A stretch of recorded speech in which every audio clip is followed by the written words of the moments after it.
ప్రియమైన దేవుని ప్రజలారా, సర్వకృపానిధి సర్వోన్నతుడైన దేవుని దయ వల్ల మరో ఆదివారం మనమందరం ఇక్కడ సమకూర్చబడి విలువైన దేవుని జ్ఞాన సంగతులు వినే అవకాశాన్ని సొంతం చేసుకున్నాం. ఇది దేవుని యొక్క కృపా కనికరమే తప్ప మన ఆధిక్యత ఎంత మాత్రం కాదు, మన గొప్పతనం ఎంత మాత్రం కాదు. ఈ విషయాన్ని ప్రతి ఒక్కరు గుర్తించాలి.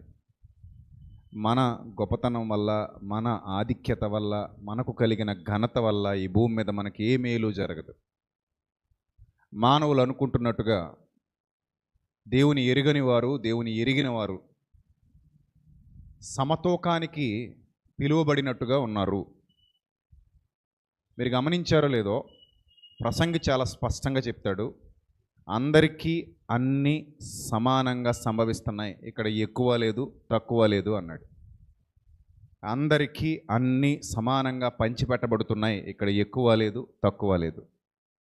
అనుగ్రహైశ్వర్యం, కృప, దయ, కనికరం ఇలాంటివి అందరికీ దేవుడు అనుగ్రహించాడు. అందుకే పక్షపాతము లేని దేవుడు అని తెలియజేస్తూ యేసుక్రీస్తు ప్రభువారు తండ్రిని గురించి చెబుతూ ఏమన్నారంటే, మత్తయి సువార్తలో, ఆయన మంచివారి మీద చెడ్డవారి మీద తన సూర్యుణ్ణి ఉదయింపజేస్తున్నారు సమానంగా అని చెప్తున్నారు. మంచివారి మీద చెడ్డవారి మీద కూడా తన సూర్యుణ్ణి సమానంగా ఉదయింపజేస్తున్నారు.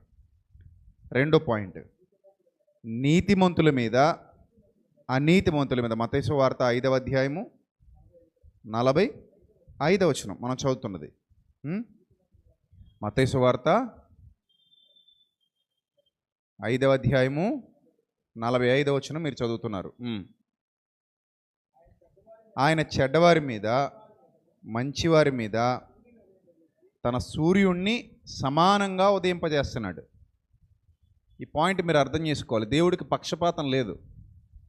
హిందువులను ఒకలాగా, ముస్లింలను ఒకలాగా, క్రైస్తవులను ఒకలాగా, జైనులను ఒకలాగా, బౌద్ధులను ఒకలాగా, దేవుడిని నమ్మలేని వాళ్ళని ఒకలాగా, నాస్తికుల్ని. అసలు దైవ లక్షణమే కాదు. అది దైవ లక్షణం కాదు. దైవ లక్షణం ఏమిటంటే, ఆయన పంచాలనుకున్నప్పుడు అందరికీ సమానంగా పంచుతాడు. ఆయన ఇవ్వాలనుకున్నప్పుడు అందరికీ సమానంగా ఇస్తాడు. నువ్వు మంచోడువా చెడ్డోడువా అనేది తర్వాత విషయం.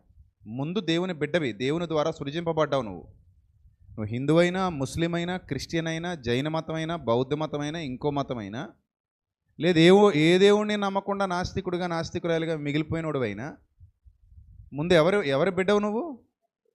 ఒకడే తండ్రికి ప్రపంచమంతా సంతానం, దేవుని పిల్లలు అందరూ కూడా. కాకపోతే ఇక్కడ మంచి చెడు తేడాలు ఎప్పుడు వస్తాయంటే, ఆయన కృప పొందుకోవడం దగ్గర వస్తాయి. మంచి చెడు తేడాలు ఆయన కృప పొందుకున్నప్పుడు నిర్ణయింపబడతాయి. కానీ ఆయన దయ వల్ల ఈ భూమి మీద మనుషులందరికీ ఏవైతే నీడ్స్, కామన్ నీడ్స్ అనుగ్రహింపబడుతున్నాయో, ఆ అవకాశాలు ఏవైతే ఇవ్వబడుతున్నాయో, అక్కడ దేవుడు ఎలాంటి పక్షపాతం చూపించట్లా. ఇవ్వడం విషయంలో అందరికీ ఎలా ఇస్తున్నాడు? ఆయన సమానంగా ఇస్తున్నాడు. ప్రకృతి కూడా ఎలా పనిచేస్తుంది? సమానంగా పనిచేస్తుంది. చూడండి, తర్వాత మరి చదవండి. నీతిమంతుల మీద అనీతిమంతుల మీద ఏం కురిపిస్తున్నాడు? వర్షాన్ని కురిపిస్తున్నాడు. పక్షపాతం, భేదాలు లేవు. నీతిమంతుల మీద అనీతిమంతుల మీద కూడా ఏం కురిపిస్తున్నాడు? వర్షం కురిపిస్తున్నాడు. మంచి వాళ్ళ మీద చెడ్డవాళ్ళ మీద కూడా ఏం పంపిస్తున్నాడు? సూర్యుని పంపిస్తున్నాడు. అదే చెప్తున్నాడు అక్కడ. అని చెబుతూ ఏమంటాడు? మనకేం నేర్పిస్తున్నాడు అక్కడ? మీరు మిమ్మల్ని ప్రేమించిన వాళ్ళనే ప్రేమిస్తే మీకు ఫలమేం కలుగును, నాకు లా ఉండండి అన్నాడు ఆయన. నేను క్రైస్తవులనే ప్రేమిస్తానన్నావు అనుకో, నువ్వు దేవుని లక్షణాలు కలిగిన వాడవు, కలిగిన దానవు కావు. అర్థమైందా?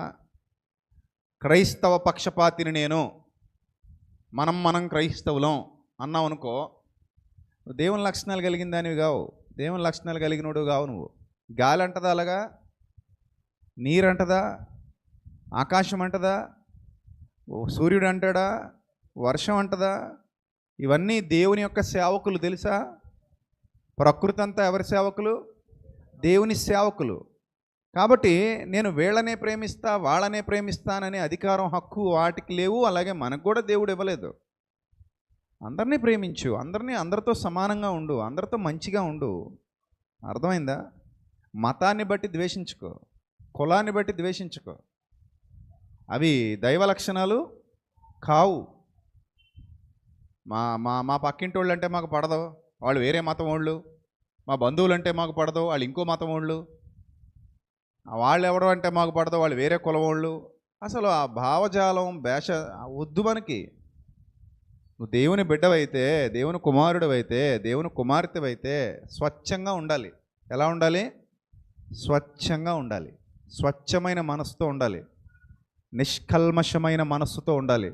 కల్మషం లేని వాడవుగా, కల్మషం లేని దానవుగా ఉండాలి.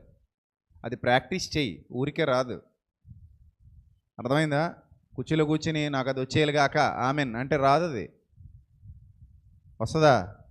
ఏది రాదు. అలాగా ఇప్పుడు ఇలా కుర్చీలో కూర్చుని నా పొట్ట తగ్గిపోను గాక అంటే తగ్గిపోద్దా? నా పొట్ట పెరుగును గాక అంటే ఏమైనా పెరిగింది ఏంటది? అది ఎలా పెరిగింది? బాగా లోడు వేసి ఎగుమతి చేసి పొట్ట ఏం చేసాం? పెంచాం. నున్నగా తీర్చిదిద్దాం అందంగా, తాపి ఆయన చెక్కినట్టు కొండ. ఇప్పుడు అది పెరుగునుగాక అంటే ఒక రాత్రిలో పెరిగిపోలేదు, తరుగునుగాక అంటే ఒక రాత్రిలో తరిగిపోదు. అలాగే నీకేమైనా మంచి లక్షణాలు కావాలి అంటే వచ్చేసేయనుగాక అంటే వచ్చేయవు. నేను మంచోడిని అయిపోదునుగాక అంటే అయిపోవు. ప్రాక్టీస్ చేయాలి. సాధనమున అన్నాడు, సాధన చేయండి అన్నాడు తిమోతి పత్రికలో. భక్తి సాధన చేయమన్నాడు, ప్రార్థన సాధన చేయమన్నాడు, బైబిల్ ధ్యానించటం సాధన చేయమన్నాడు, పాటలు పాడటం సాధన చేయమన్నాడు, దేవునికి ఇచ్చే మనసు కలిగి ఉండడం సాధన చేయమన్నాడు. ఔదార్యం అంటాడు దాన్ని, ఔదార్యం. పొద్దున కూడా మాట్లాడాను. సో అలాగా అన్నీ సాధన చేస్తేనే వస్తాయి. అంతేనా? సాధన చేయకుండా ఏదైనా వస్తుందా? చదువు రాదు, ఉద్యోగం రాదు, వ్యాపారం రాదు, వంట రాదు, ఇంటి పని రాదు. సాధన చేయకుండా ఏమీ రాదు. చిన్నప్పటి నుంచి అన్నీ ఎలా నేర్చుకున్నాం? సాధన చేసి నేర్చుకున్నాం. అంతేనా? మరి భక్తి ఎలా నేర్చుకోవాలి? భక్తి సాధన. వాక్యాన్ని విన్న వెంటనే వదిలేసి వెళ్ళిపోవడం కాదు, దాన్ని ప్రాక్టీస్ చేయాలి. సేవకుడు ఇలా చెప్పాడు కదా, దేవుడు నాతో ఇలా మాట్లాడాడు కదా, నేను దీన్ని ప్రాక్టీస్ చేయాలి. ఎలా ప్రాక్టీస్ చేయాలి అనేది రావాలి. అప్పుడు మన జీవితంలో ఏదైనా జరుగుద్ది. మనం అనుకున్నది ఏదైనా చేయగలుగుతాం, ఆ స్థాయికి ఎదగగలుగుతాం. ఇప్పుడు ఇక్కడ ప్రభు ఏం చెప్తున్నారంటే, నాకు ఎవరి మీద ద్వేషం లేదు, అందరికీ అన్నీ సమానంగా ఇస్తున్నానన్నారు. ఈరోజు ప్రపంచానికి దేవుని కృప సమానంగా అనుగ్రహింపబడింది. యేసుక్రీస్తు రక్తం అందరికా కొందరికా? కొందరికా? అందరికీ. వర్షం వస్తుంది, అందరూ తడిచిపోతున్నారు. ఒక చోట పెద్ద షెడ్ ఉంది, వీళ్ళందరూ వెళ్ళినా ఆ షెడ్ సరిపోద్ది. వెళ్ళినోడు తడిచిపోకుండా ఉంటాడు, వెళ్ళలేనోడు అక్కడే ఉండిపోయినాడు తడిచిపోతాడు. ఈ షెడ్డు వర్షంలో తడుస్తున్న వాళ్ళు అందరి కోసం. ఎవరు వెళితే వాళ్ళు తడిచిపోకుండా తమను తాము కాపాడుకోగలుగుతారు. వెళ్ళినోడు ఇష్టమైనోడు వెళ్తాడు, ఇష్టం లేనోడు ఆగిపోతాడు. యేసు రక్తం అందరికీ, కొందరికి కాదు, అందరికీ. పాపం చేసిన ప్రతి వాడికి దేవుని కృప అనుగ్రహింపబడింది, అందులో ఎలాంటి సందేహం లేదు. మతాలకు అతీతంగా, కులాలకు అతీతంగా, ప్రాంతాలకు అతీతంగా, దేశాలకు అతీతంగా పాపం చేసిన ప్రతి ఒక్కడికి పరిశుద్ధుడుగా మార్పు చెందే మరో సదవకాశాన్ని దేవుడిచ్చాడు. మరణం నుంచి తప్పించుకోవడానికి ఒక అద్భుతమైన అవకాశాన్ని దేవుడిచ్చాడు. శిక్ష నుంచి విడుదల పొందడానికి, పశ్చాత్తాపం చెంది మారు మనసు పొందనే ఒక అద్భుతమైన అవకాశాన్ని దేవుడు అనుగ్రహించాడు. అందరికీ ఇచ్చాడు ఫ్రీగా. ఈ వ్యాధి నుండి విడుదల పొందండి అని. అది అర్థమైనోడు పరిగెత్తుకుంటూ ఆయన పాదాల చెంతకు వస్తాడు. అర్థం కానోడు నాకు అవసరం లేదని తృణీకరిస్తాడు, వ్యతిరేకిస్తాడు, తిట్టుకుంటాడు, వద్దంటాడు. మంచి చేసినా కూడా దాన్ని చెడుగా మాట్లాడతాడు. ఈరోజు ఎంతోమంది మూర్ఖపు స్వభావంతో చెడుగా మాట్లాడుతున్నారు, మంచిని కూడా. ఆయన ఎక్కడా ఎవరిని నాశనం చేయాలని అనుకోలేదు, ఎవరిని. కానీ విద్వేషపూరిత భావజాలాన్ని మంచి వాళ్ళ మీదకు కూడా తీసుకురావడం సాతాను యొక్క లక్షణం. మీకు దేవుని వరకు అవసరం లేదు, మనుషుల వరకు ఆలోచించినా మీకు విషయాలు అర్థమవుతాయి. ప్రభు దాకా అవసరం లేదు. మనుషుల దగ్గర ఆలోచించినా ఈ సమాజం మంచి వాళ్ళకు విలువనిస్తుందా, మంచి వాళ్ళని బతకనిస్తుందా? సమాజానికి మంచి చేయడానికి నిలబడు, నీ గురించి కూడా ఎలా మాట్లాడతారు? చెడ్డగానే మాట్లాడతారు. కొన్ని సందర్భాల్లో నాకు చాలా కోపం వస్తుంది, బాధ కూడా అనిపిస్తుంది. కానీ ప్రభువును బట్టి, పరిచర్యను బట్టి, ఈ సేవలోకి వచ్చినప్పుడే నిర్ణయం తీసుకున్నాం కదా, ఇక ఇది తప్పదు. మీరు ప్రభు నిమిత్తం నిందింపబడాలి, హింసింపబడాలి, దూషింపబడాలి అనే ఆలోచనను బట్టి, ఆ వాక్యాన్ని బట్టి నన్ను నేను సమ్మతిపరుచుకుంటూ ఉంటాను. చాలా సందర్భాల్లో నేను ఎవరిని పాడు చేసే మాటలు చెప్పను, నేను ఎవరిని నాశనం చేసే మాటలు ఇంతవరకు చెప్పలా. ఏ కుటుంబాన్ని పడగొట్ల నిలబెట్టే ప్రయత్నమే చేశాను, ఏ వ్యక్తిని పడగొట్ల నిలబెట్టే ప్రయత్నమే చేశాను. నా నోట్లో నుంచి వచ్చే ప్రతి మాట అవతలి వారికి మేలుకరమైందే తప్ప కీడు చేసేది, పాడు చేసేది ఉండదు. అయినా కూడా 100లో 10 మంది అయినా సరే 90 మంది మంచిగానే స్పందిస్తారు, 90 మంది మంచిగానే కామెంట్ చేస్తారు. ఆ 10 మంది అయినా సరే వాళ్ళ నోట్లో నుంచి ఎంతో కొంత పైత్యం బయటికి విడిచిపెట్టకపోతే మనశ్శాంతి ఉండదు వాళ్ళకి. ఏవో తిట్లు తిట్టాలి, నన్ను ఏవోటి తిట్టాలి. మంచిగా మాట్లాడినప్పుడు కూడా తిడతారు సోషల్ మీడియాలో. అప్పుడు నాకు అనిపిస్తుంది, పేరేమిటో తెలీదు, ఊరేమిటో తెలీదు, ఆ అకౌంట్ ఒరిజినల్లో ఫేకో కూడా తెలీదు, అడిగేవాళ్ళు లేడు కదా, మన ప్రభుత్వాలు ఎలాగో పట్టించుకో కదా, నీ నోట్లో నుంచి వాంతులు విరోచనాలు చేసుకుంటున్నావు. యాక్చువల్లీ ఇది ప్రకృతి విరుద్ధం, నోట్లోంచి జరగకూడదు విరోచనాలు, కానీ నీకు నోట్లోంచి జరుగుతున్నాయి. దాని గురించి నేను పెద్ద పట్టించుకోవట్లా. మంచి చేసినప్పుడు కూడా నువ్వు ద్వేషిస్తున్నావంటే అదొక భయానకమైన పరిస్థితి అన్నమాట. అలాంటి భయానకమైన వాతావరణంలోకి మనుషులు వెళ్తున్నారు. అర్థమైందా? మంచి చేసినా చెడుగా చూస్తున్నారు. యేసు ప్రభు ఉత్తముడు, ఆయన ఎవరికి ఎప్పుడు ఏ కీడు చేసిన వారు కారు, ఎవరికి ఎప్పుడు ఏ అన్యాయం చేసిన వారు కారు. అయినను సాటి యూదులు కూడా ఆయన ద్వేషించారు, ప్రజల్లోకి ద్వేషపూరిత భావజాలం తీసుకెళ్లారు. ప్రజలు 2 రకాలు, ఒకటి ఇండిపెండెంట్గా ఆలోచించేవారు, మరికొందరు డిపెండెంట్గా ఆలోచించేవారు. కొందరికి జ్ఞానం ఉండదు, అంటే మెదడు అంత షార్ప్గా పనిచేయదు. వాళ్ళు ఇతరుల వల్ల ప్రభావితం చేయబడతారు, అంటే వాళ్ళను ఏదో రకంగా మోటివేట్ చేసి తప్పుదారిలోకి తీసుకెళ్ళిపోవచ్చు. అందుకే ఈరోజు మన రాజకీయ నాయకుల ఆటలు కూడా సాగుతున్నాయి మన దేశంలో. అర్థమైందా? అదే పార్టీ సంవత్సరాలు గడిచిపోయిన అదే పార్టీ మళ్ళీ వస్తుంటుంది. 5 సంవత్సరాలకు ఒకసారి చేయి మార్చుకుంటారు అంతే. ఈ 5 సంవత్సరాల్లో మళ్ళీ అబద్ధాలు చెప్తే ఈ ప్రజలే నమ్ముతారు. మళ్ళీ వచ్చే సంవత్సరాల్లో మళ్ళీ వాళ్ళ మీద వ్యతిరేకత వెగటు పుట్టిస్తారు, దానికి నమ్మేస్తారు. అమ్మో ఇది మనం అనవసరంగా ఈ పార్టీ కోటేసామంటారు. ఇది ముందు మొన్నటిదాకా వాళ్ళే పరిపాలించారు వీళ్ళని. ఇప్పుడు మళ్ళీ ఇంకొక 5 సంవత్సరాలకు వీళ్ళకి వెగటు పుట్టిస్తారు. అప్పుడు మళ్ళీ అయ్యో ఈడి కోటేసామో ఆడికేద్దామంటారు. మళ్ళీ 5 సంవత్సరాల తర్వాత ఈ చేతిలోకి మార్చుకుంటా బతికేస్తుంటారు. మనందరం ఆ బ్యాచే కాదా? దారి లేదండి, ఇంకే పార్టీకి వేస్తాం, అయితే అట్టు లేకపోతే మొక్క, ఈడికేయాలి లేకపోతే ఆడికేయాలి, ఇద్దరే చచ్చారు మనకి. లేకపోతే ఇంకో రాష్ట్రానికి వెళ్ళినా ఆడికేయాలి లేకపోతే ఈడికేయాలి, ఇద్దరే చచ్చారు. దేశానికి వెళ్ళినా ఆడికేయాలి లేకపోతే ఈడికేయాలి, అక్కడ 2-3 చచ్చారు. ఇంకేం చేస్తాం? ఎవడోడికి వేసి చావాలిగా మనం కూడా అనుకుంటాం. మనిషి సాధారణంగా ఇలాంటి ప్రభావితాన్ని ఇలా ప్రభావితం చేసి గురి చేస్తారు కనుకనే టపి మరి మోసపోతూ ఉంటాడు, దెబ్బ మీద దెబ్బ తింటూ ఉంటాడు. అలాగ అమాయకుల్ని ప్రభావితం చేసేసి తెలియని వాళ్లకు కూడా ద్వేషం పుట్టిస్తున్నారు. ముఖ్యంగా సోషల్ మీడియా వచ్చిన తర్వాత ఊరికే ద్వేషం, నిజం అబద్ధం కూడా తెలియదు. ఇప్పుడు అంతెందుకు, నా ఫోటో తీసుకెళ్ళి మీరు ఫేస్బుక్లో పెట్టండి, రేపు పొద్దున పెట్టి రాత్రి రాజమండ్రి బ్యాంకుకి కన్నం వేస్తూ దొరికిపోయాడు అని చెప్పి పెట్టండి, సరిపోద్ది. నిజమా అబద్ధం అని కూడా ఆలోచించరు. అమ్మయ్య ఇన్నాళ్ళకు దొరికాడు, ఎదవా, దొంగ, నీచుడు, నేను ముందే అనుకున్నాను ఇలాంటోడని. కామెంట్లు రాకపోతే నన్ను అడగండి, వస్తాయి. ఆ నిజమా కాదా, బ్యాంక్కి వెళ్ళాడా, కన్నం వేసాడా, ఇతని స్వభావం అలాంటిదేనా, ఇతను నిజంగానే బ్యాంకులు కన్నాలు వేస్తాడా, ఏమీ ఆలోచించరు. ఆ వ్యక్తి ఎవరు, ఆ వ్యక్తిత్వం ఎలాంటిది, అతను ఎలాంటివాడు, అతను మంచోడా చెడ్డోడా ఏమీ చూడరు. సోషల్ మీడియా గుడ్డి గుంపు అలాగ ఉంది. ఇప్పుడు గుడ్డి గుంపు అట్టున్నారు వీళ్ళు. మీరు పెట్టండి అంతే, కామెంట్ పెట్టడానికి రెడీగా ఉంటారు. నువ్వు పోస్ట్ పెట్టు, కామెంట్ పెట్టడానికి రెడీ. ఇంకా అసలు లేట్ ఉండదు. వామిటింగ్స్ రెడీగా ఉంటాయి. వాంతులు టక టక టక టక వాంతులు చేసేసుకుంటూనే ఉంటారు. అది ఈ రోజున్న సోషల్ మీడియా సైకాలజీ, మనుషుల వ్యక్తిత్వం.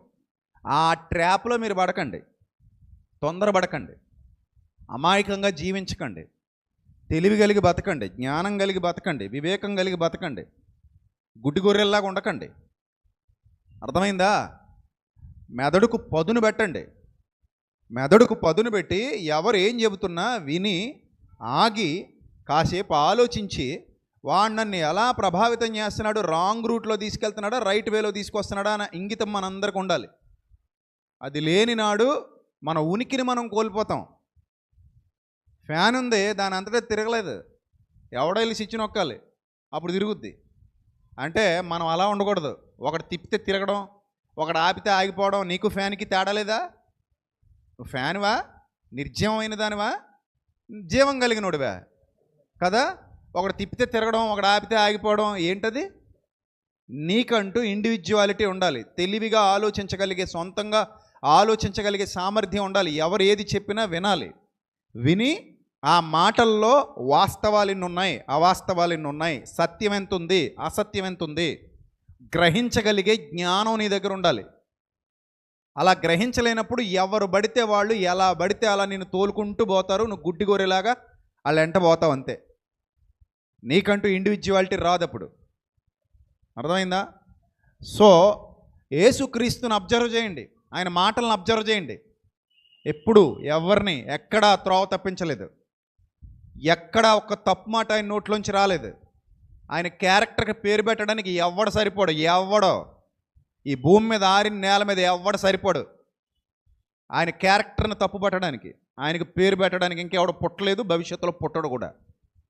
అలాంటి స్వచ్ఛమైన అగ్ని వంటి క్యారెక్టర్ అయింది. అగ్ని అద్భుతమైన క్యారెక్టర్ అయింది. ఆయన గుణాతిశయములు అద్భుతమైనవి, ఆయన లక్షణాలు అద్భుతమైనవి. ఆయన ఎన్నడూ ఎవరికి ఏ విషయంలోనూ కీడు చేసినవాడు కాడు, మేలు చేసేవాడు. ఆయన మేలు చేయడమే ఆయన లక్షణం, కృప చూపించడమే ఆయన లక్షణం, కనికరం చూపించడం ఆయన లక్షణం, దయ చూపించడం ఆయన లక్షణం. అలాంటి లక్షణాలు కలిగిన వారు ప్రభు అయిన క్రీస్తు. సో ఆయన అంటున్నారు, ఇది నారాయణ మా లక్షణం, దేవుని లక్షణం ఏమిటి? ఆయన మంచివారి మీద చెడ్డవారి మీద కూడా సూర్యుని ఉదయింపజేస్తున్నాడు, నీతిమంతుల మీద అనీతిమంతుల మీద కూడా వర్షం కురిపిస్తున్నాడు. మీరు మిమ్మల్ని ప్రేమించి వారినే ప్రేమించిన ఎడల మీకేం ఫలం కలుగుతుంది? సొంకరులు కూడా అలా చేస్తున్నారు కదా. మీ సహోదరులకు మాత్రం వందనం చేసిన ఎడల మీరు ఎక్కువ చేస్తున్నదేమి? అన్యజనులు అలా చేస్తున్నారు కదా. మీ పరలోకపు తండ్రి పరిపూర్ణుడు. ఎవరట? పరలోకపు తండ్రి పరిపూర్ణుడు. ఆయనలో ఇది కొరతగా ఉందని చెప్పడానికి ఆయనలో కొరత లేదు. ఇప్పుడు గ్లాసు నిండా నీళ్ళు ఉన్నాయి, ఏమంటావు అప్పుడు? నిండుగా ఉన్న గ్లాస్ అంటావు. సగమే ఉంటే హాఫ్ గ్లాస్ అంటావు. సగం కంటే తక్కువ ఉంటే పావు గ్లాస్ అంటావు. ఇప్పుడు పరలోకపు తండ్రి హాఫ్ కాదు, పావు కాదు, కొంచెం తక్కువ కాదు. ఆయన పరిపూర్ణుడు. దేవుడు అనగానే ఎవరట? పరిపూర్ణుడు. ఆయనలో ఈ లోపం ఉంది, ఆయనలో ఈ లోటు ఉంది, ఆయనకి ఇది తక్కువగా ఉంది అని చెప్పగలిగే అవకాశం ఎవరికి ఎప్పుడు ఎక్కడా లేదు, ఉండదు. అంతటి పరిపూర్ణుడు సర్వోన్నతుడైన దేవుడు, సృష్టికర్త. ఇప్పుడు ఆ పరిపూర్ణుడు నీకు ఏదైనా ఇవ్వాలనుకుంటే పరిపూర్ణంగానే ఇస్తాడు. ఒకరినొకలాగా చూడ్డాయన, అందరినీ సమానంగా చూసేవాడైన, సమానంగా ప్రేమించేవాడైన, ఆదరించేవాడైన. ఎవరైనా రావచ్చట, ఉచితంగా పాపక్షమాపణ అనుగ్రహిస్తానన్నాడు. అది ఈరోజు మతంగా చేశారు. నేను అన్ని పుస్తకాలు వెతికా, నాకెక్కడ క్రైస్తవ్యంలో మతం అనేది కనబడలా. కానీ క్రైస్తవ్యంలోకి చొరబడిన కొంతమంది సాతాను అనుచరులు దీన్ని మతంగా చేశారు. లేనిపోని సిద్ధాంతాలు సృష్టించి లేనిపోని ఆచారాలు పుట్టించారు మనలో కూడా. బోలెడు ఆచారాలు వచ్చాయి క్రైస్తవ్యంలో. క్రిస్టియన్ సొసైటీలో ఎన్ని ఎన్ని ఎన్ని ఆచారాలు ఉన్నాయో, అక్కర్లేని ఆచారాలు, అక్కర్లేని సిద్ధాంతాలు ఉన్నాయి, అక్కర్లేని పద్ధతులు ఉన్నాయి. వాటి వల్ల చాలామంది క్రైస్తవ్యానికి దూరం అవడానికి ఇందులో ఉన్నోళ్ళే కారణమయ్యారు. మిమ్మును బట్టే కదా నా నామం అన్యుల మధ్యలో ఏమవుతుంది, దూషింపబడుతుంది. ఎన్ని డ్రామాలు ఆడతారో వీళ్ళు. దేవుని జ్ఞానాన్ని అనుసరించి నిజంగా నువ్వు నడుచుకుంటే అందరినీ ఇష్టపడతారు, అన్యులు కూడా ఇష్టపడతారు. ఎందుకు? అంత లోతైన జ్ఞానం ఉంది ఇందులో. అది మాత్రమే నువ్వు పాటిస్తే, అది మాత్రమే నువ్వు చెబితే నిన్నెవరేమనరు, నిన్నెవరు తక్కువ చేయలేరు. నేను ఎప్పుడు ఘనపరచాలి తప్ప నిన్ను కించపరచడానికి ఛాన్సే దొరకదు. కానీ ఈరోజు చాలామంది తీసుకెళ్ళి ఛాన్స్ ఇచ్చారు. సోషల్ మీడియాలో చూడండి ఎన్ని ఉన్నాయో ఈ క్రైస్తవులను ట్రోల్ చేస్తున్న వీడియోలు. దానికి కారణం ఎవరు? ట్రోలింగ్ మెటీరియల్ ఇచ్చిన వాళ్ళే కదా. వీళ్ళే ట్రోలింగ్ మెటీరియల్ అయిపోతున్నారు. అది జరుగుతున్నటువంటి లోపం. దాన్ని మనం రెక్టిఫై చేసుకోవాలి. ఎప్పుడైతే జ్ఞానాన్ని సంపాదిస్తావో, వివేకాన్ని సంపాదిస్తావో, నీ వాల్యూ ఆటోమేటిక్గా పెరిగిపోద్ది. ఎవరు నీ వాల్యూ తగ్గించలేరు. సరే, ఇప్పుడు అందరికీ సమానంగా అన్నీ ఇచ్చినటువంటి దేవుడు ఆయనకు లోబడే వారి మీద ప్రత్యేకంగా కృప చూపిస్తున్నాడు. ఇది గుర్తుపెట్టుకోండి. కృప అందరికీ అనుగ్రహింపబడిందే. కాకపోతే ఆ కృపలోనికి ఎవరైతే ప్రవేశించారో వారికి ప్రత్యేకంగా కొన్ని అర్హతలు ఇచ్చాడు. అవి ఏమిటి? రోమాపత్రిక 8వ అధ్యాయం, రోమాపత్రిక 8వ అధ్యాయం. ఆ ప్రత్యేకింపబడిన కృప ఏమిటో ఒకసారి మీరు చూడొచ్చు దైవ గ్రంథంలో. 8వ అధ్యాయము 8వ వచనం. రోమాపత్రిక 8వ అధ్యాయము 8వ వచనం. కాగా శరీర స్వభావము గలవారు దేవుని సంతోషపరచనేరరు. దేవుని ఆత్మ మీలో నివసించి ఉన్న ఎడల మీరు ఆత్మ స్వభావము గలవారే గాని శరీర స్వభావము గలవారు కారు. 2 స్వభావాలు ఉన్నాయి. ఆయన యూనివర్సల్గా ఇచ్చేవన్నీ ఇస్తున్నాడు. వర్షం కురిపిస్తాడు, సూర్యుని ఉదయింపజేస్తాడు, నీళ్ళు ఇస్తాడు, ఆహారం ఇస్తాడు, అన్నీ కామన్గా ఉంటాయి. కృపనిస్తాడు, ఆయుష్కాలం అంతా బ్రతకనిస్తాడు, అవకాశాలు ఇస్తాడు. అదృష్టవశము చేతనే కానీ అంటాడు ప్రసంగి గ్రంథంలో. కొన్ని మంచి అవకాశాలు వస్తాయి. అది అన్యుడికి వస్తాయి, నీకు వస్తాయి. అందులో ఏం తేడా లేదు. కాకపోతే కృప వేరుగా వినబడుతోంది, కనబడుతోంది. కృప వేరు. ఈ కృప ఏం చెబుతోందంటే దేవుని ఆత్మ మీలో నివసిస్తే మీరు ఆత్మ స్వభావం గలవారు అవుతారంట, శరీర స్వభావం గలవారు కారట. అంటే మీ స్వభావాన్ని సంపూర్ణంగా మార్చే ఒక ప్రోగ్రామింగ్ చేస్తున్నాడు దేవుడు. అర్థమైందా? నీ స్వభావాన్ని ఎలా మారుస్తాడు? లోపల నుండి సంపూర్ణంగా మార్చే ప్రోగ్రామింగ్ ఇది. చాలా అద్భుతమైన programming. It's a wonderful god's project. దేవుని ప్రాజెక్ట్ ఇది. నా స్వభావాన్ని బయట నుంచి మారిస్తే మారుతాం ఏంటి? మనం మారాలంటే ఎక్కడి నుంచి మారాలి? లోపల నుండి మారాలి. మార్పు ఎక్కడ రావాలి? లోపల బయట? అమ్మా ఎక్కడ రావాలి? లోపల. కొంతమంది బయట మార్చేస్తారు చక్కగా. బయట మార్చేస్తే పనులవు. ఒక అబ్బాయి అంటున్నాడు, నేను మారిపోయాను అంటున్నాడు. ఏం మారిపోయామన్నాను? జుట్టు కత్తిరించాడు అంతే. ఇది వరకు లోకంలో ఉన్నప్పుడు అంటే ఇక్కడ దాకా ఉండేదంట జుట్టు. ఇప్పుడు చక్కగా క్రాప్ వేయించుకున్నాడు. మారిపోయినట్టేనా? బట్టలు రంగు మారితే మారిపోయినట్టేనా? కొంతమంది చూడండి, రంగు బట్టలు మానేసి తెల్ల బట్టలు వేసి తిరుగుతుంటారు. సరిపోయిందా? తెల్ల బట్టలు వేసినంత మాత్రాన హృదయం మారిపోయిందా? లోపలే మారాలి. బయటకేం మారింది? బయటకు నువ్వు ఏం మార్చినా ఉపయోగం లేదు. దేవుడు మనిషి వేషాన్ని చూడ్డు. ఏం చూస్తాడు?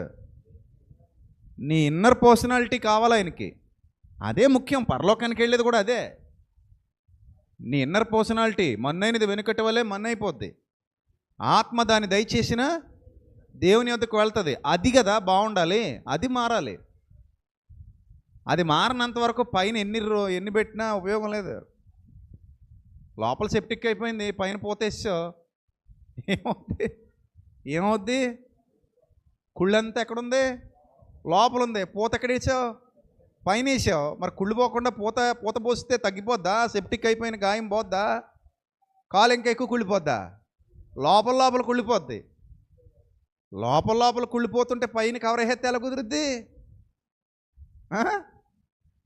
పైకేకు కవర్, లోపల చూసుకో ఫస్ట్. అదే చెప్తున్నాడు ఇక్కడ. దేవుని ఆత్మ వల్లట నీ స్వభావమే మారిపోద్దట. స్వభావాన్ని మార్చేవాడు పరిశుద్ధాత్ముడు. ఏం చేసేవాడు? స్వభావాన్ని మారుస్తాడు పరిశుద్ధాత్ముడు. స్వభావాన్ని మారుస్తాడు. నెక్స్ట్, దేవుని ఆత్మ మీలో నివసించి ఉన్న ఎడలంటే ఇంకా శాశ్వత కాలపు నివాసి నీలో ఎవరు? పరిశుద్ధాత్ముడు. నీలో ఎప్పటి వరకు ఉంటాడు? శాశ్వత కాలం నీలో ఉంటాడు ఆయన. నీ హృదయంలో ఉంటాడు ఆయన, నీలోనే ఉంటాడు శాశ్వత కాలం. అంటే నేను ఒక్కడను కాదు, నాతో కూడా ఆయన కూడా ఉన్నాడు అన్నట్టు శాశ్వత కాల నివాసం ఏర్పరచుకుంటారట మానవ హృదయంలో పరిశుద్ధాత్ముడు. నెక్స్ట్, ఎవడైనను దేవుని ఆత్మ క్రీస్తు ఆత్మ లేనివాడైతే వాడు ఆయన వాడు కాడు. మీలోనున్నవాడు క్రీస్తు మీలోనున్న ఎడల మీ శరీరం పాపం విషయమై మృతమైనది కానీ మీ ఆత్మ నీతి విషయమై జీవం కలిగి ఉన్నది. నీతి విషయమై ఏం కలిగి ఉన్నారట? జీవం కలిగి ఉన్నారు. మీలో ఇంకా దొంగ బుద్ధులు ఉండవు, నకిలీ బుద్ధులు ఉండవు, నకిలీ ఆలోచనలు ఉండవు, అబద్ధాలు ఉండవు. యథార్థంగా ఉంటారు, నమ్మకంగా ఉంటారు, నీతిగా ఉంటారు. పరిపూర్ణమైన భక్తి జీవితం వైపు అడుగులేస్తారు. లోపల నుంచి వచ్చింది మార్పు, బయట కాదు. రోగం లోపలుంటే మందు బయట వేస్తే అవుతుందా? ఏం చేయాలి? రోగం లోపల ఉంది, మందు ఎక్కడేస్తావు? లోపలే.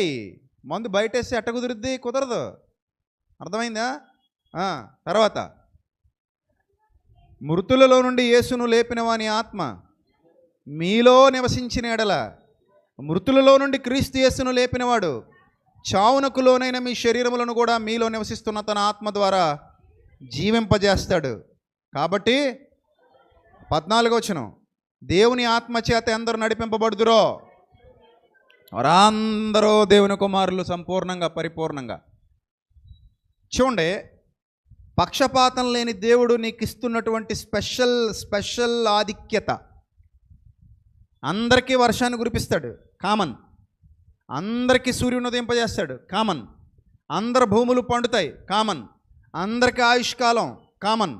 అందరికీ జీవించి ఉన్నంత వరకు, ఆయుష్కాలం ఇవ్వబడినంత వరకు హ్యాపీగా లైఫ్ నడిచిపోద్ది, కామన్. సంపాదించుకున్నాడు సంపాదించుకుంటాడు, కామన్. ఉద్యోగ అవకాశాలు నీకు వస్తాయి, వాళ్ళకి వస్తాయి, కామన్. కష్టాలు నీకు వస్తాయి, వాళ్ళకి వస్తాయి. సుఖాలు నీకు ఉంటాయి, వాళ్ళకి ఉంటాయి. ఈ శారీరక జీవనంలో ఎలాంటి వ్యత్యాసాలు ఉండవు, అది మాత్రం గుర్తుపెట్టుకో. ఎప్పుడైతే పరిశుద్ధాత్ముడు నీలోకి వచ్చాడో కృప నిన్ను ఆవరిస్తుంది. కృప నిన్ను ఆవరించిన తర్వాత నీ అంతరంగంలో మార్పు ఉంటుంది. అది ఇప్పుడు కనబడదు, బోలిచాక కనబడద్దు గింజ. అర్థమైందా? వేరుశెనగ గింజల పంట చూశారు ఎప్పుడైనా? ఎక్కడొస్తాయి? పైన కింద? బంగాళదుంపలు పైన కింద? కింద. కంద, పెండలం, కంద, ఉల్లిగడ్డలు ఇవన్నీ ఎక్కడ? పసుపు, ఈ పంటలన్నీ, ఈ రకాలన్నీ ఎక్కడ? మనిషికి తెలీదు. పైన మొక్క పచ్చగా ఉంటుంది అంతే. దాన్ని బయటికి తీస్తే, తవ్వి తీస్తే లోపల అంటే తవ్వేదాకా బయటపడదు కదా, అంతేనా? నువ్వు నేను అందరం గింజల్లాగా ఉన్నాం ఇప్పుడు కవర్లు వేసుకొని. ఏదో రోజు వేరుశెనగ గింజ పగలగొట్టినట్టు పగలగొడితే కొన్ని గింజలు గొడ్డు గింజలు ఉంటాయి, డిప్ప బాగానే ఉంటుంది. ఏది? Cover box. వేరుశెనగ గింజల బాక్స్ ఎలాగ ఉంటుంది చూడడానికి? భలే ఉంటుంది, అందంగా ఉంటుంది, గుండ్రంగా మంచిగా. ఏ కార్పెంటర్ దాన్ని అంత అందంగా చెక్కలేడు. కానీ ప్రకృతి చెక్కుతోంది, దేవుడు చెక్కుతున్నాడు. ఆ పద్ధతి దేవుడు పెట్టాడు. ఆ గింజ బయటికి తీసిన తర్వాత అందులో గట్టి గింజలు, మంచి గింజలు ఉంటాయి, ఆరోగ్యంగా ఉన్నాయన్నమాట. నెంబర్ 1 క్వాలిటీ బాగుంటాయి. కానీ కొన్ని చచ్చు గింజలు ఉంటాయి, పుచ్చి గింజలు, అవి ఎండిపోయి ఎయిడ్స్ పేషెంట్లాగా ఉంటాయి లోపల. చూసారా? అంటే ఒలిచేంత వరకు వాస్తవాలు ఏమి రావన్నమాట, బయటికి రావు. ఏదో రోజు ఒలిస్తాడు నిన్ను నన్ను. ఇక్కడ కోటీశ్వరుడు కావచ్చు, రేంజ్ రోవర్ కారు మీద తిరగొచ్చు, BMW మీద తిరగొచ్చు, ఒంటి నిండా బంగారం దిగేసుకుని ఉండొచ్చు గుతులు గుతుల కింద. మొన్న అతను ఎవరు అలాగే వేసి తిరుగుతుంటే అది నిజం అనుకునేవాడిని నేను కూడా. మొత్తం మీద నిగ్గు తేల్చాక అర్థమైంది అంత రోల్డ్ గోల్డ్ అంట. గోల్డ్ మ్యాన్ అంటే రియల్ గోల్డ్ అనుకున్నాను నేను. ఆ తర్వాత తెలిసింది దొంగ గోల్డ్ అని. ఆ మాత్రం దొంగ గోల్డ్ మనం వేసి తిరగొచ్చు. మహా అయితే గట్టిగా పెడితే 10,000 పెడితే సరిపోద్ది, మెడ తొడ అన్నీ వాసిపోతాయి. ఒరిజినల్ కాదు కదా. ఏది కావాలంటే అది వేసేసుకోవచ్చు. ఇంత తలావు కడియాలు గిడియాలు అన్నీ వేసి తిరగచ్చు. 10,000 పెడితే బోల్డ్ వచ్చేస్తాయి. నల్లమంది సందులోకి వెళ్ళండి, అన్నీ అయ్యాయి రాజమండ్రిలో. ఈ మధ్య చాలా ఉన్నాయి. మీరేం కష్టపడి కొనుక్కోకర్లా, బంగారం వెంట పరుగులు తీకండి. నా మాటిని ఇప్పుడు చేసేయండి. ఎవడన్నా చైన్ తెంపుకుపోయి వచ్చాడు అనుకో, ఒకవేళ నువ్వు నీ మెడలో చైన్ తెంపడానికి బెదిరించి నీ దగ్గరికి వస్తున్నానికి ఏం చేస్తావు? నువ్వే తెంపి చేతిలో పెట్టి పట్టుకోరా. నువ్వే తెంపి చేతిలో పెట్టి ఏమనొచ్చు, మరి పట్టుకోరా ఆయన. ఎందుకు ఆ మాత్రం దానికి ఇంత రిస్క్ చేసి పని ఉందరా? అక్కడొక నిలబడి ఇక్కడొక నిలబడి మళ్ళీ రై మన బ్రేక్ స్పీడ్ పెంచుకొని బండి మీద మళ్ళీ ఎక్కడో జారిపడి ఎందుకురా అంత కర్మ? ఇదిరా ఇలారా, ఇదిగో పట్టుకెళ్ళు మీ ఆవిడకి ఇచ్చే. ఆ 20 రూపాయలు అంతే పర్లేదని చెప్పొచ్చు, 100 రూపాయలు అంతే పర్లేదని చెప్పొచ్చు. అది బెటర్ నన్ను అడిగితే. ఈ లక్షల ఈ బంగారానికి దారిపోసే బదులు ఏంటి, శుభ్రం నల్లమంది సందులోకి వెళ్ళి 2 కొనుక్కు తెచ్చేసుకోండి. ఇలాగా బయట తిరిగే వాళ్ళందరూ హ్యాపీగా తిరిగేస్తారు, సంపాదిస్తారు, సుఖపడతారు, ఎంజాయ్ చేస్తారు, లోకంలో అన్ని పనికిమాలిన పనులు చేస్తారు. శరీరాశ, నేత్రాశ, జీవబడంబం, దైవభయం లేదు, భక్తి లేదు, తీర్పులోకి వెళ్ళాలన్న జ్ఞానం లేదు, వివేకం లేదు, నిత్య జీవితం ఉందన్న ఇంగితం లేదు. ఇష్టం వచ్చినట్టుగా పాపిష్టి కార్యాలన్నీ చేసుకుంటూ, అరే గట్టిగా మాడితే మన క్రైస్తవంలో కూడా ఉన్నారు దొంగ బోధకులు, దొంగ విశ్వాసులు. దేవుని పేరట మోసం చేసే పాస్టర్లు ఉన్నారంటే నమ్మాలి. ఉన్నారు, కనబడుతున్నారు, ఆల్రెడీ ఉన్నారు. మొన్న ఎక్కడో విజయవాడలో పాస్టర్ గారు పెళ్లి చేసుకున్నట, సంఘానికి హనీమూన్కి వెళ్ళడానికి మనిషికి 5,000 వేసాడట. ఈ గుడ్డి గొర్రెల్ని దన్నాలి ముందు. ఆడు పెళ్లి చేసుకుని హనీమూన్కి వెళ్తుంటే మనిషికి 5,000 ఇస్తారా మీరు? ఒక దౌర్భాగ్యులారా, సిగ్గుండక్కర్లా. సువార్తకు డబ్బులు ఇచ్చారంటే ఒక అర్థం ఉంది, సభలకు ఇచ్చారంటే ఒక అర్థం ఉంది. ఎందుకంటే 100 మందికి నీతి సువార్తను బోధిస్తారు కాబట్టి. రక్షణ భాగ్యాన్ని ప్రసాదించడానికి ఏ సెమినార్లో పెడితే అక్కడ వచ్చిన వాళ్ళందరికీ భోజనాలు పెట్టడానికి డబ్బులు ఇచ్చారంటే ఒక అర్థం ఉంది, అన్నదానం. ఆడ హనీమూన్కి వెళ్ళడానికి కూడా మీరు డబ్బులు ఇస్తున్నారంటే, సంఘాలు ఇలా తగలడ్డాయంటే అసలు బైబిల్ తెలియని వీళ్ళని యేసుప్రభు వారు చేసిన కొరడాలతో కొట్టాలి. కూర్చోబెట్టి యేసుప్రభు వారు చేశారు చూడండి ఆ రోజు కొరడాలు, అలాంటి కొరడాలతో కొట్టి బైబిల్ నేర్పించాలి. అప్పుడు కానీ బుద్ధి రాదు. ఆడలో మోసగాడు అనుకోవచ్చు, వీళ్ళకైనా బుద్ధి ఉండక్కర్లా. నీ ధనం దేవుని సేవలో ఉపయోగపడాలి, ఇంక వేరే ఎందుకు కాదు. నీ ధనం ఆత్మల రక్షణకు ఉపయోగపడాలి. దానికోసం నువ్వు కానుక ఇవ్వాలి. దానికోసం నువ్వు ధనాన్ని కానుకల సంచిలో నీ శ్రేష్ఠ భాగాన్ని వెయ్యాలి. సత్కార్యాలు చేయాలి, నీ ధనంతో నీతి కార్యాలు చేయాలి, దేవుని కార్యాలు చేయాలి, ఆయన చిత్తం జరిగించే పనులు జరగాలి. నీ ప్రతి రూపాయి దానికే వినియోగించబడాలి. అంతేగాని పాస్టర్ గారు మనవాడికి బంగారు మొలతాడు చేయించడం, పాస్టర్ గారు ఆవిడకేమో కాస్ట్లీ చీర కొనివ్వడం, వాళ్ళని హనీమూన్కి పంపడం, ఇవన్నీ నీ పనులా? నీకు ఇచ్చాడా దేవుడు ఆ బాధ్యత? ఒకవేళ నిజంగా అతడు ఉత్తముడైన సేవకుడైతే, సత్యం ప్రకటించే సేవకుడైతే, నూర్చెడు ఎద్దుమూతికి ఏం పెట్టొద్దు అన్నాడు? చెక్కం పెట్టొద్దు అన్నాడు. అంటే పోషణ వరకే నీ బాధ్యత. అది ఎవరైనా సరే, ఏ సంఘం అయినా సరే, పోషించడం వరకు నీదే బాధ్యత. అతను ఒకవేళ సంఘం మీదే ఆధారపడి జీవిస్తుంటే అంతటితో ఆపేయాలి తప్ప, మీరు హనీమూన్కి వెళ్ళండి 5,000 వేసుకుంటాం, మీరు బార్కి వెళ్ళండి 30,000 వేసుకుంటాం, మీరు సోకులు చేయండి మేము మొత్తం సమర్పించేస్తాం. సిగ్గుపడాలి ఈరోజు క్రైస్తవ్యం. అందుకే అందరూ దుమ్మెత్తిపోస్తున్నారు ఇలాంటి వాళ్ళని చూసి.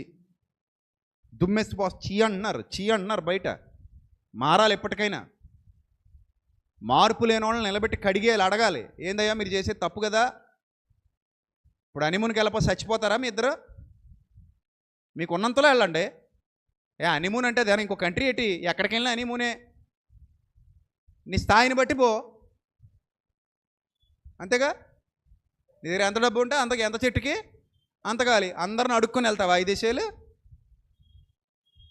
అసలు ఇచ్చాడికి బాబు స్వార్థ పనికి కదా మా ధనం ఉపయోగపడాలని కనీసం అడగలేకపోయారు కదా. చూడండి, అడగలేరు కూడా. ఎందుకు? బుర్రలో జ్ఞానం ఉంటే కదా అడగడానికి. బుర్రలో కొద్దిగా జ్ఞానం ఉంటే, అయ్యా ఇది దేవుని కార్యమేనా, దైవ కార్యమేనా, అయితే నేను సపోర్ట్ చేస్తాను. దైవ కార్యం కాకపోతే ఇందులో నాకు వాటా అవసరం లేదు. అది సత్కార్యం అయితే, పవిత్ర కార్యం అయితే, నీతి మార్గంలో నడిపించేదైతే, సువార్త ప్రకటించవలసిన భారం మా మీద మోపబడింది కనుక అట్టి కార్యానికి నేను ఖచ్చితంగా సపోర్ట్ చేస్తాను. ఎందుకంటే అది నా బాధ్యత, నా దేవుడు నాకు అప్పగించిన బాధ్యత. అది నేను మోయాలి, ఆ భారం నేను మోయాలి. ఇలాంటి పెంట పనులకు కాదు. కాబట్టి ఆత్మచేత నడిపింపబడువాడు అన్నిటినీ ఏం చేస్తాడు? వివేచిస్తాడు. ఆత్మ లేనివాడు మోసపోతాడు. కాబట్టి వివేకము గల దేవుని పిల్లలుగా మీరు మసులుకోవాలి. జ్ఞానము గల దేవుని పిల్లలుగా మీరు మసులుకోవాలి.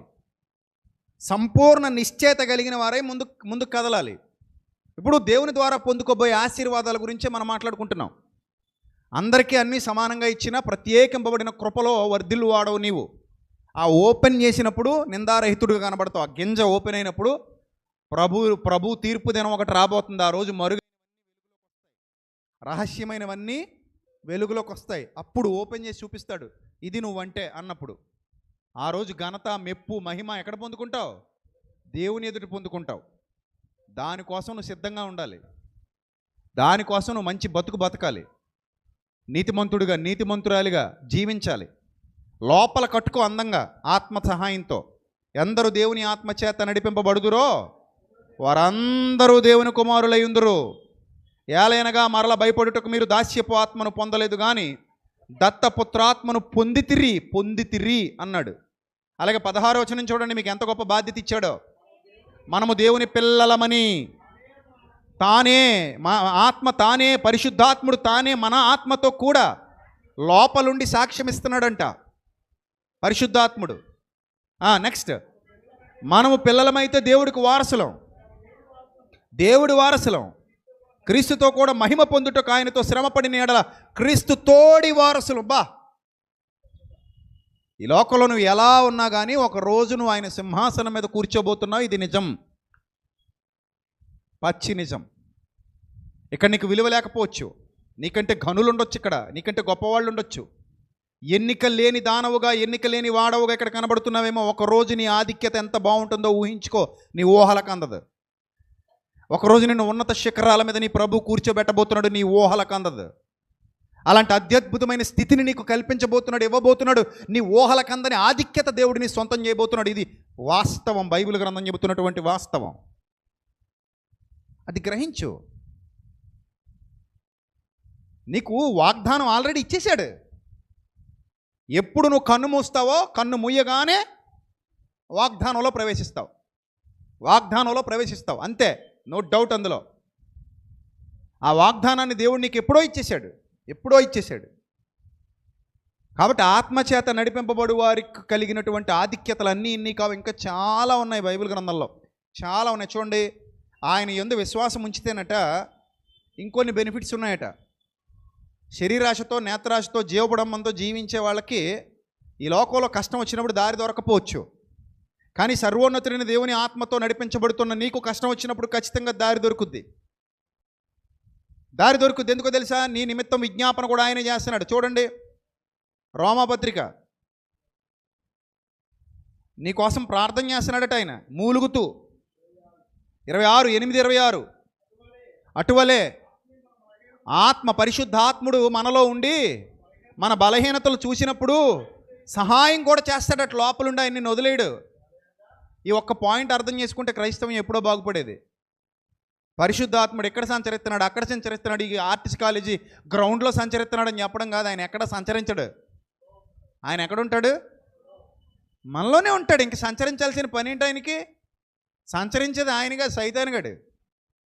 ఎవరిని మింగుదునా అని గర్జించి సింహం వలె వెతుకుతూ సంచరిస్తున్నాడు, తిరుగుతున్నాడు. సైతానుగాడు సంచరిస్తాడు, పరిశుద్ధాత్ముడు సంచరించడు. పరిశుద్ధాత్ముడు నీలోనే స్థిర నివాసం ఏర్పాటు చేసుకుంటాడు. నీలోనే ఉంటాడు, నీతోనే ఉంటాడు ఆయన. ఆయన నువ్వు పొందావా, నీలోనే ఉంటాడు ఆయన. నిన్ను విడిచి వెళ్ళడు ఆయన. ఎందుకంటే నిన్ను కట్టడానికి వచ్చాడు నీలోనికి. తర్వాత మన చదువు. ఎలా అయినగా మనం యుక్తంగా ఎలా ప్రార్థన చేయాలో కూడా మనకు తెలీదు. కానీ ఉచ్చరింప సఖ్యం కానీ మూలుగులతో పరిశుద్ధాత్ముడు తానే నీ పక్షంగా ప్రార్థన చేస్తున్నాడు, విజ్ఞాపన చేస్తున్నాడు. ఎంత గొప్ప ప్రేమ! నీలో ఉండి నీ కోసం ప్రార్థన చేస్తున్నాడు. నువ్వు కూడా నీ కోసం ప్రార్థన చేసుకోవట ఆయన చేసినట్టు. ఆయన నీలో ఉండి నీ కోసం చేస్తాడట ప్రార్థన తండ్రికి. అంత గొప్ప ప్రేమ గలవాడు పరిశుద్ధాత్ముడు. నీలో ఉన్నవాడు నిన్ను కడుతున్నాడు, నీలో ఉన్నవాడు నిన్ను నిలబెడుతున్నాడు. నీలో ఉన్నవాడు ఈ లోకంలో ఉన్నవాని కంటే గొప్పవాడు, శక్తిమంతుడు. అంత గొప్ప శక్తిని నీలో కలిగి ఉన్నావు నువ్వు.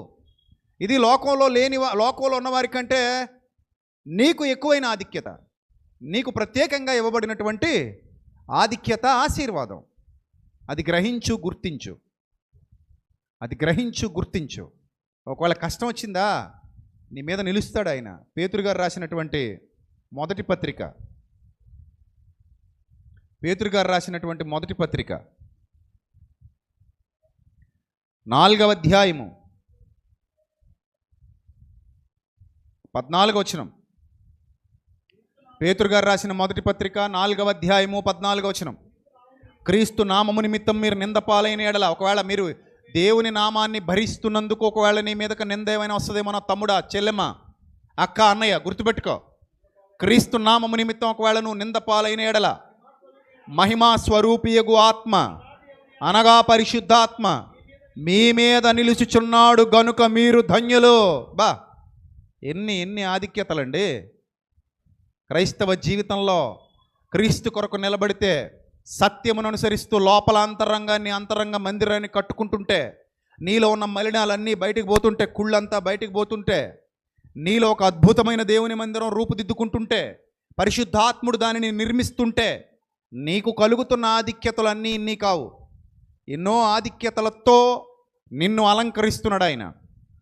అందుకే యెషయా గ్రంథంలో కూడా చెప్తాడు,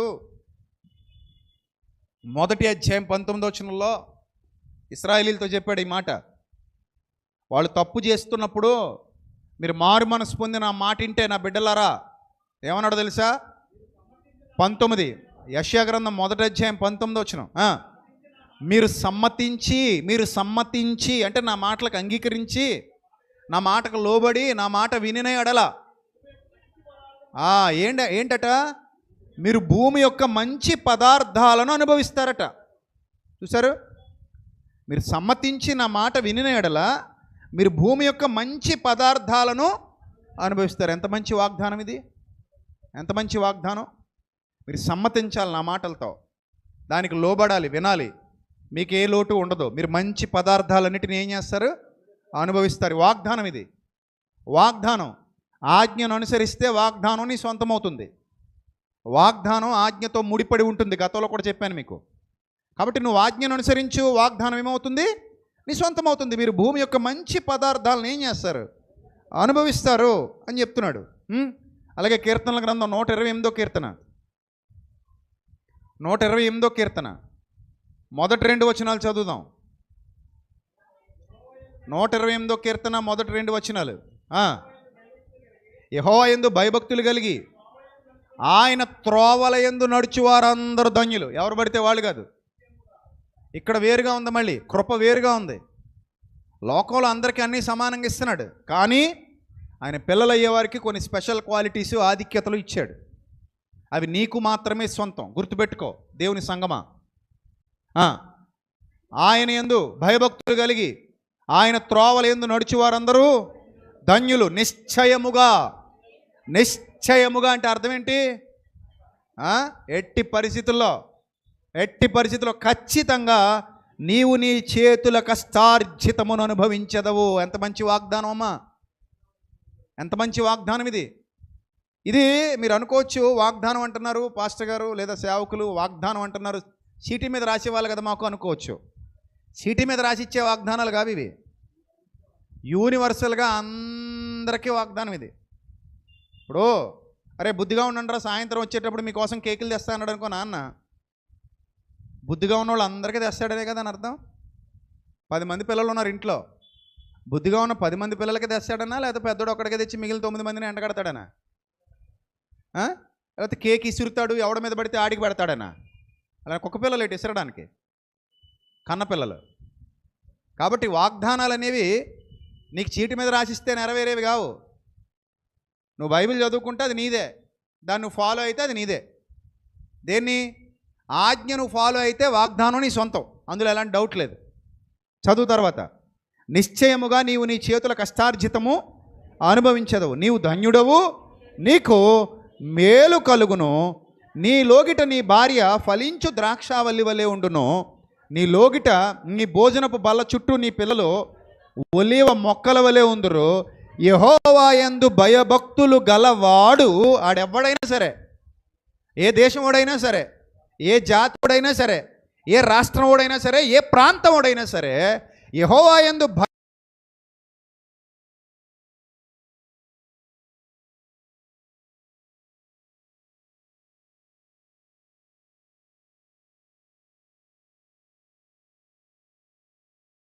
ఉంటే ఇది మీదే, మీ అందరిది ఈ వాగ్దానం. యెషయా 1:19 కూడా మీ ఆ వాగ్దానం మనందరిది. రోమాపత్రికలో మనం చదువుకున్న వచనాలు కూడా అవి మనందరివి.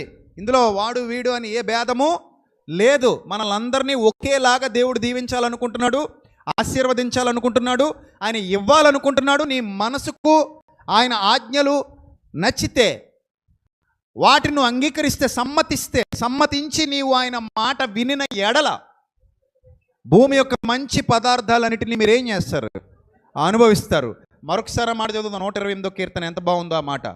నిన్ను ఒక పని చేయండి, మిమ్మల్ని మీరు దృష్టిలో పెట్టి చదవండి. ప్రభువా, ఈ ప్లేస్లో నేను ఉంటే ఈ వాగ్దానం నా పట్ల నెరవేరుతుందా, నెరవేరదా?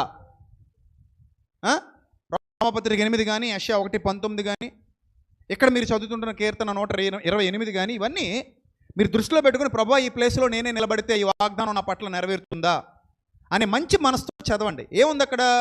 యెహోవా యందు భయభక్తులు కలిగి ఆయన త్రోవలో నడుచు వారందరూ ధన్యులు. అందులో మీరు ఉన్నారా? ఉంటే మీరు కూడా ధన్యులు. అందులో ఎలాంటి సందేహం లేదు. మీరు డబ్బులు పెట్టి కొనుక్కోక్కర్లా, వాగ్దానాలు చీటీ మీద ప్రింట్ చేసే ఒక్కర్లా, ఆల్రెడీ మీ బైబిల్లోనే ఉంటాయి. వాటి మళ్ళీ సెపరేట్గా బయటికి లాగి లాటరీ పద్ధతిలో నీకు ఇవ్వాల్సిన పని ఏమీ లేదు. అది వద్దంటాను నేను అందుకే ఇప్పుడు అలా చేయడానికి ఇష్టపడిన కూడా. ఎందుకంటే ఆల్రెడీ నీ దగ్గర ఉంది అది. నీ చొక్కా నీకే కొత్త దాని కింద అమ్మేసాను అనుకో, ఎలా ఉంటుంది నీ చొక్కా?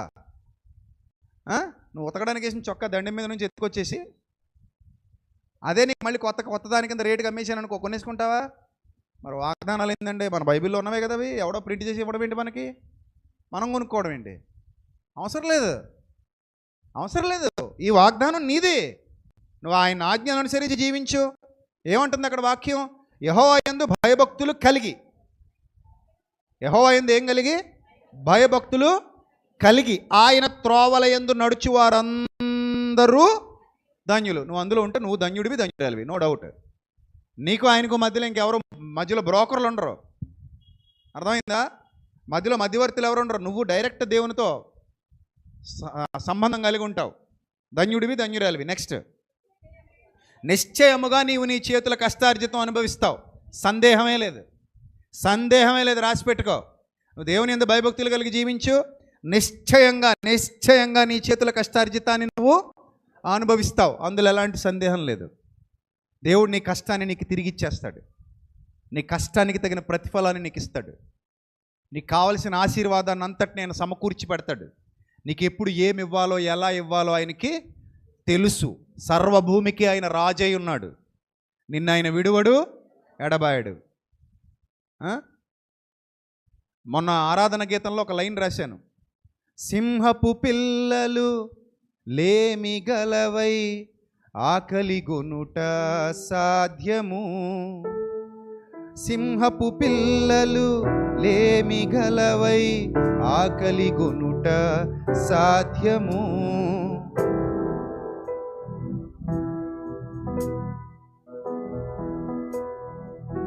ఆరాధన పాటలో నీతిమంతుల పిల్లలు ఎప్పుడు విడువబడరిది సత్యము. చూశారు? సింహపు పిల్లలు లేమి గలవై ఆకలి గొనుట సాధ్యము. నీతిమంతుల పిల్లలు ఎప్పుడు విడువబడరిది సత్యము. ఈ వాగ్దానము నా జీవితములో నెరవేర్చుము దయగల దేవా. నీ సత్యములో చిరకాలమునే నడిచెదను నా ప్రియ ప్రభువా. ఈ వాగ్దానము నా జీవితములో నెరవేర్చుము దయగల దేవా. నీ సత్యములో చిరకాలమునే నడిచెదను నా ప్రియ ప్రభువా. సో కాబట్టి ఎప్పుడైతే మనం ఆయన అడుగు జాడల్లో నడుచుకుంటామో, ఆయన యందు భయభక్తులు కలిగి జీవిస్తామో, ఏమండి నీకు ఇవ్వాలనే కదా ఆయన చిత్తం, ఇవ్వకూడదనా? చెప్పండి. దేవుడు ఇవ్వాలనుకుంటాడా ఇవ్వకూడదనుకుంటాడా?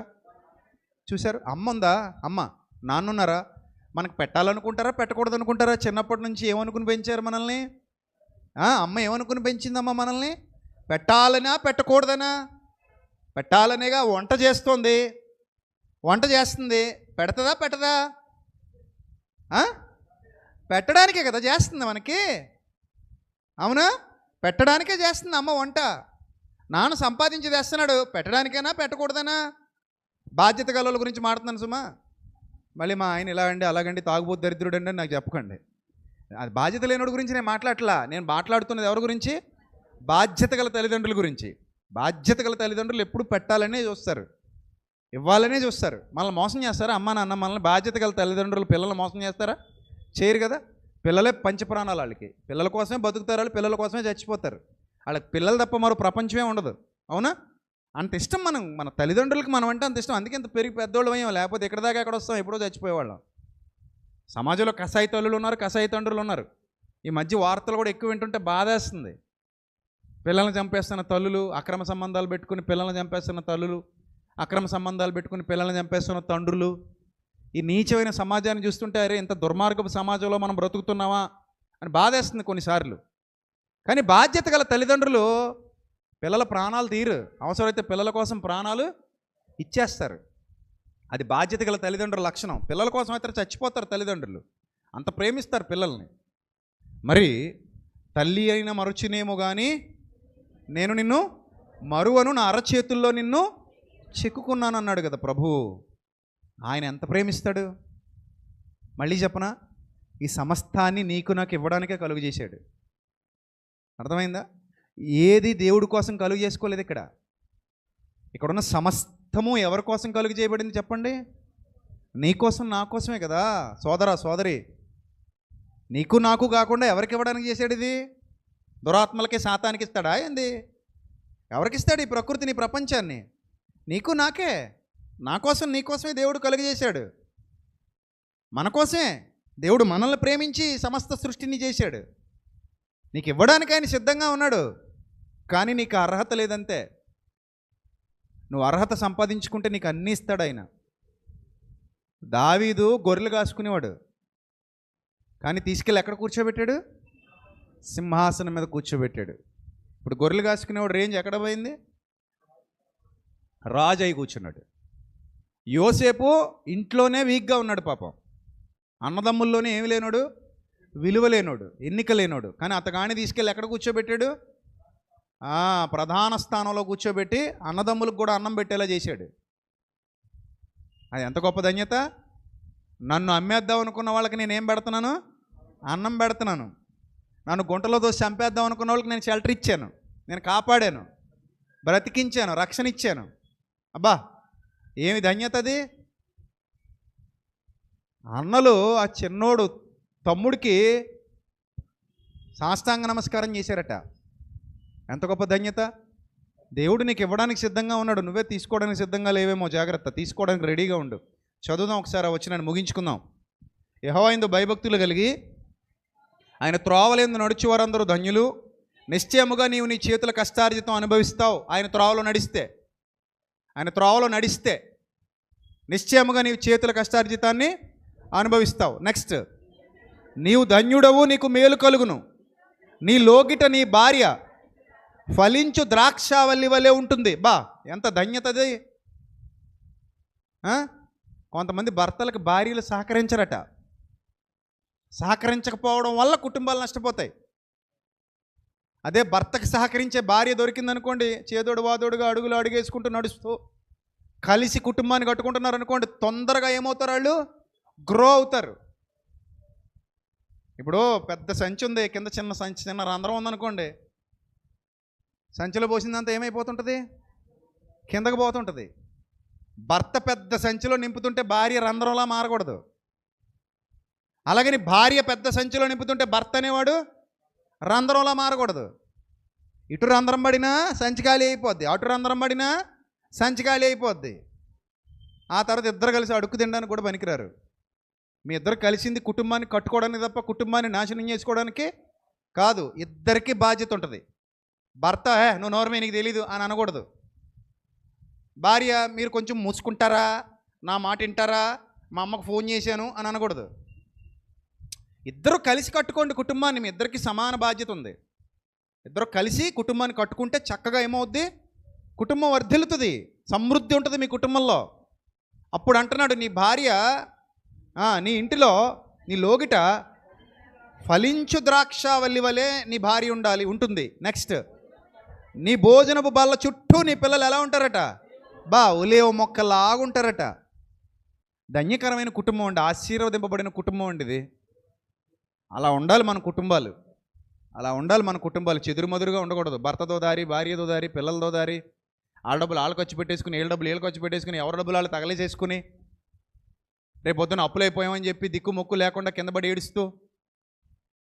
ఒక ఇల్లు ఉంది నాకు తెలిసిన ఇల్లు, భార్య కోసం స్పెషల్గా వస్తుంటారు అప్పులోళ్ళు. అప్పుడు భర్త వచ్చి చెప్తాడు, మా ఆవిడ ఇంట్లో లేదండి అంటాడు. ఇప్పుడు సీటీలు కట్టించుకుని ఎగ్గొట్టేస్తుంటుంది అనమాట. భర్త కోసం స్పెషల్గా వస్తుంటారు అప్పులోళ్ళు. బయట కెమెరాలు కూడా వేసుకున్నారు, వీళ్ళు ఎవరు వచ్చారో చూసుకోవడానికి. భర్త కోసం స్పెషల్గా వస్తారు అప్పులోళ్ళు. అప్పుడు ఈవిడ వెళ్తుంది ఎంట్రీ, రాలేదండి ఇంకా ఇంటికి అంటది. డైలాగులు ఎలా ఉంటుంది తెలుసా, ఏమ్మా చెప్పవా, ఎన్నిసార్లు వస్తున్నాం, బుద్ధి లేదా అంటే, నన్ను అడిగాని ఇచ్చావా అంటది. లాస్ట్లో ఆ సాత్వికత్వం అంతా పోయింది. నన్ను అడిగిచ్చావా, ఏంటి మాట్లాడుతున్నావు నువ్వు, ఆయన వచ్చినప్పుడు అడుక్కో అంటది. ఇంక ఈ గయ్యాలు ఆవిడతో నాకెందుకు లేని పోతాడు. ఇది అంతా ముందు ప్రిపరేషను, లోపల మాట్లాడుకుంటారు ఇద్దరును. అప్పుడు మళ్ళీ వాళ్ళు ఎవడో ఇంకోటి ఈయన తాలూకా ఆవిడ వస్తాడు, ఈయన బంధువు, ఆవిడ బంధువు వస్తాడు, ఆవిడ బంధువు వస్తే ఈయన వస్తాడు బయటికి. ఇలాగే తగలేసిందండి మా సంసారం అంతా, నాశనం చేసింది, నన్ను అడిగాని ఇచ్చావా అంటాడు. ఆహా, పిల్లలు ఇదంతా చూస్తారు. ఓహో, గురువులు ఇద్దరూ కలిపి మాకు ఇది నేర్పించారు, రేపొద్దున మేము దేన్ని ఫాలో అవ్వాలి, మా తల్లిదండ్రులైన గురువులు నేర్పించిన దీన్నే మేము ఏం చేయాలి, ఫాలో అవ్వాలని పిల్లలు యథా రాజా తథా ప్రజ అన్నట్టు, తల్లి చేలో మేస్తే దూడ గట్టున మేచదా అన్నట్టు అదే త్రోవలో వెళ్తారు. దరిద్రంగా ఉంటుంది ఫ్యామిలీ. పిల్లలకి ఎలా తప్పించుకోవాలో అప్పులు చేసి అనేది నేర్పించడం కాదు, పిల్లలకి బాధ్యతగా ఎలా జీవించాలి, బాధ్యతగా ఎలా ఖర్చు పెట్టుకోవాలి, బాధ్యతగా ఎలా సంపాదించాలి, బాధ్యతగా భయభక్తులు కలిగి ఎలాగా దైవకృప పొందుకోవాలి, ఇవి కదా నేర్పించాలి తల్లిదండ్రులు. మనమే రోల్ మోడల్స్ మన పిల్లలకి, అలా నిలబడాలి, అలా ఉండాలి. అర్థమైందా? సో కాబట్టి చదవండి ఎంత బాగున్నాయి. నీ పిల్లలు నీ భోజనపు బల్ల చుట్టూ ఒలేవ మొక్కల వలె ఉందరు, యెహోవా యందు భయభక్తులు గలవాడు ఎలాగూ ఆశీర్వదింపబడును. ఈ వాగ్దానం ఇశ్రాయేలీలకే కాదు, నీకే కాదు, నాకే కాదు, ఎవరికి ఎప్పటికీ ఎవర్ లాస్టింగ్ అలాగే ఉంటుంది. అర్థమైందా? ఈ ప్రొఫెసీ అది ఎప్పటికీ ఉంటుంది. ఆయన ప్రవచనం, ఆయన వాగ్దానం ఎప్పటికీ ఉంటుంది.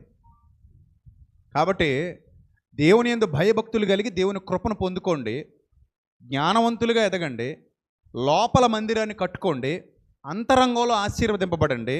అట్టి ధన్యతలో మీరు మీ కుటుంబాలు వర్ధిల్లండి. మీ పిల్లలు కూడా అలా వర్ధిల్లుతున్నప్పుడు మీరు వాళ్ళని చూసి వృద్ధాప్యంలో బాగా ఆనందిస్తూ ఈ లోకాన్ని విడిచిపెట్టి వెళ్ళండి. ఒక విషయం చెప్పి నేను ముగిస్తాను. మా నాన్నగారు చనిపోవడానికి ముందు ఏడుస్తూ చనిపోలేదు. మా నాన్నగారు మరణ ఘడియలు సమీపిస్తున్నాయి మాతో అన్నారు. ఆయన నిజంగా మరి ఆయన సరదాగా అన్నాడా, నిజంగానే ఫీల్ అయ్యాడా ఏమో తెలియదు కానీ సెమినార్కి ముందు ఏదో విషయం మీద నేను ఆయన దగ్గర కూర్చొని మాట్లాడుతుంటే, నేను ఇంకెంతకాలం ఉంటాను రా 3 నెలలు అన్నాడు ఆయన. ఇలాగే అన్నాడు, నేను ఇంకెంతకాలం ఉంటాను రా 3 నెలలు, 3 నెలల తర్వాత నేను ఉండను, మీ అమ్మని జాగ్రత్తగా చూసుకోండి అన్నాడు. ఆ మాట నాకు సరదాగా జోక్ చేస్తున్నాడు ఈయన అనిపించింది తప్ప నిజం అనుకోలేదు నేను. ఆయన అన్నట్టుగానే ఆ 3 నెలలకి వెళ్ళిపోయాడు ఆయన. కానీ ఆయన వెళ్ళేటప్పుడు ఏడుస్తూ పోలా. అంటే ఆయన శరీరంలో వచ్చిన వ్యాధిని బట్టి బాధ ఉండొచ్చేమో కానీ ఆయన హృదయంలో అంతరంగంలో ఏ బాధ లేదు, అంతరంగంలో ఏ వేదన లేదు, అంతరంగంలో ఏ ఏడుపు లేదు. అమ్మయ్య నా పిల్లలు బాగున్నారు, నేను పోతున్నా, నా దారిని నేను పోతున్నా, నా పిల్లలు అయితే బాగున్నారు, నా పిల్లలు సంతోషంగా జీవిస్తున్నారు, నా పిల్లలు దేవుని యందు భయభక్తులు కలిగి ఉన్నారు, నా పిల్లలు నాకు డోకా లేదు, నా పిల్లల విషయంలో నాకు ఎలాంటి బెంగ లేదు. అలాగే వెళ్ళిపోయాడు ఆయన. మనం కూడా అలాగే వెళ్ళిపోదాం. వృద్ధాప్యం దాకా వెళ్ళి మన పిల్లల్ని స్థిరపరిచి, మన పిల్లల జీవితాలు కళ్ళారా చూసి, మనవల్ని మనవరాలను ఎత్తుకొని దావీదులాగా శుద్ధులు బుద్ధులు చెప్పి హాయిగా మంచం మీద అలా పడుకుని తండ్రిని ఆత్మను చేర్చుకొని ఒక 80 ఏళ్ళకు 90 ఏళ్ళకు అడగగలిగావు అనుకో, అంతకు మించిన ఆశీర్వాదం ఏమైనా ఇంకోటి ఉంటుందా చెప్పు? ఉంటుందా? నాకైతే అది చాలబ్బా, నీకు ఇంకేమైనా కావాలంటే దేవుణ్ణి అడుగు, నాకైతే అది చాలు, అంతకు మించి ఏమైనా కావాలా? బతికినంత కాలం ఆయన చిత్తానుసారంగా బ్రతికి ఈ 108వ కీర్తనలో లాగా ఫలించు ద్రాక్షావల్లి వలె నీ భర్త భార్య నీ కుటుంబంలో ఉండి, నీ పిల్లలు భోజనపు బల చుట్టూ ఒలేవ మొక్కల వలె ఉండి, దేవునితో ఆశీర్వాదాలన్నీ పొందుకొని హృదయం నిండా శాంతి సమాధానం నెమ్మది కలిగి ఉన్న వాటితో తృప్తి పొందుతూ ప్రశాంతంగా ఈ జీవితాన్ని జీవించి పరలోకం కోసం ఎదురు చూస్తూ మంచం మీద కాళ్ళు ఆరజాపుకుని పడుకొని ప్రభువా నా ఆత్మను చేర్చుకొని ఒక 80 ఏళ్ల వయసులోనూ 75 ఏళ్ల వయసులోనూ అడగగలిగావు అనుకో, చాలదమ్మా జీవితానికి ఆశీర్వాదం? చాలదది? అది చాలు, అది చాలు. అలాంటి కృప మీ సొంతమగునుగాక, అలాంటి దయకు మీరు పాత్రులగుదురుగాక. God bless you all. తలలు వంచండి, ప్రార్థన చేద్దాం. మహాపరిశుద్ధుడు అయిన మా కన్న తండ్రి, మహోన్నతుడ, దయగల దేవ, కృపగల ప్రభువా, ఇంతవరకు మీ యొక్క పవిత్రమైన వాక్యాన్ని మా హృదయాలలోనికి పంపించినందుకు స్తోత్రం తండ్రి. వచ్చినటువంటి అక్క చెల్లెమ్మలను అన్నదమ్ములను దీవించండి. వారి కుటుంబాల్లో ఈ వాక్యం 30దంతలుగా 60దంతలుగా 100అంతలుగా ఫలింపజేయండి. ప్రభా, ప్రతి బిడ్డను దీవించండి, ఆశీర్వదించండి. వారి జీవితాల్లోకి మీరు ప్రవేశించండి తండ్రి, వారి హృదయాల్లోకి మీరు ప్రవేశించండి అయ్యా, వారి కుటుంబాలలోనికి మీరు ప్రవేశించండి. వారికి కావలసిన సమస్త మేలులు జరిగించండి. మీ చిత్తములో మీ బిడ్డలను నూతనపరచండి. వారి అంతరంగాలను కట్టండి. మీ మహిమ కొరకు మీ బిడ్డలను నిలబెట్టి వాడుకోండి.